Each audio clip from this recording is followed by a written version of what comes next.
আমার সামনে দিয়ে হেঁটে যাওয়া এই মানুষগুলোর জন্যই আমরা দুবেলা ভাত খেতে পারি।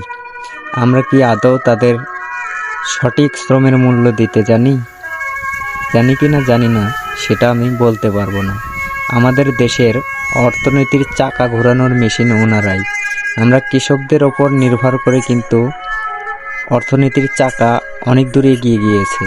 সুতরাং আমাদের উচিত সবসময় এই কৃষকদের সম্মান করা, আর কৃষিকাজে কৃষকদের যতটুকু সাহায্য করা সব কিছুই আমাদের দরকার। তো আমরা সবাই কৃষকদের ভালোবাসবো এবং তাদের সম্মান করার চেষ্টা করব, কেননা দিন শেষে কৃষকদের এই ধানগুলোই তাদের জীবন, এবং এখান থেকেই আমরা দুবেলা দুমুঠো খাবার পেতে পারি। তো এখানে দেখতেই পাচ্ছেন কত কষ্ট করে কৃষকরা ধান সংগ্রহের কাজ করতেছে।